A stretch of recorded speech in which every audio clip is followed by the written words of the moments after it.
Oke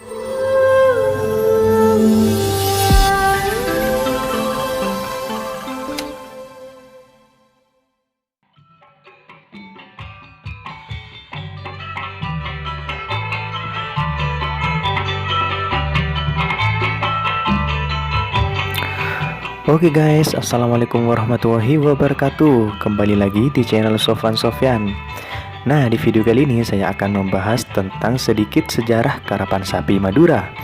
Namun sebelum lanjut ke videonya, buat kalian yang belum subscribe di channel ini, silahkan klik tombol subscribe-nya terlebih dahulu agar kalian tidak ketinggalan video terbaru dari channel ini.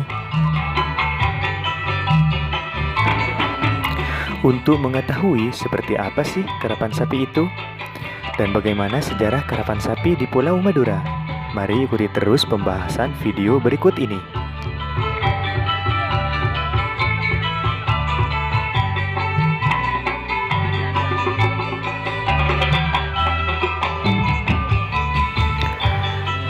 Karapan sapi di Madura merupakan sebuah tradisi dan kebudayaan yang dilaksanakan secara turun-temurun dari satu generasi ke generasi berikutnya. Budaya khas Madura ini sudah sangat terkenal baik tingkat lokal, nasional, bahkan internasional. Tradisi ini diperkirakan sudah ada sejak abad ke-13 dan biasanya kejuaraan karapan sapi merupakan sebuah prestasi dan kebanggaan yang akan mengangkat martabat di masyarakat Madura.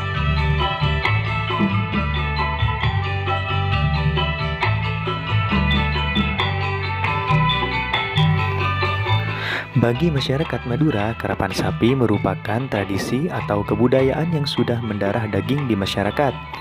Budaya ini merupakan budaya asli Madura yang tidak dimiliki oleh daerah lain, bahkan di dunia sekalipun. Sapi karapan adanya hanya di Madura karena sapi Madura punya ciri khas tersendiri dan tentunya tidak sama dengan sapi yang ada di luar Madura. Nah, oke guys, kita masuk ke sejarah karapan sapi. Nah, sejarah karapan sapi di Madura dilatar belakangi oleh keadaan tanah di Madura yang kurang subur sebagai lahan untuk pertanian. Maka dari itu banyak orang-orang Madura berganti mata pencaharian sebagai nelayan di daerah pesisir, sekaligus berternak sapi untuk digunakan bertani, khususnya dalam membajak sawah atau ladang yang masih bisa digarap. Hingga suatu ketika tampillah seorang ulama Sumeneb yang bernama Syekh Ahmad Baidawi. Beliau merupakan pangeran Ketandur atau raja ke-9 di Sumeneb yang menciptakan metode cara bercocok tanam dengan menggunakan sepasang bambu.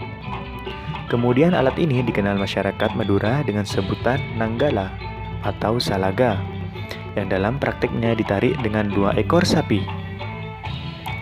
Pada awalnya tujuan diadakannya karapan sapi adalah untuk memperoleh sapi yang mempunyai fisik kuat untuk membajak ladang atau sawah.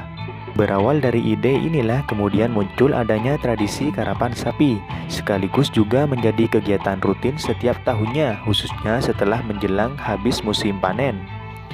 Sebelum acara karapan dimulai, biasanya didahului dengan mengarak pasangan-pasangan sapi mengelilingi arena pacuan dengan diiringi musik saronen khas Madura.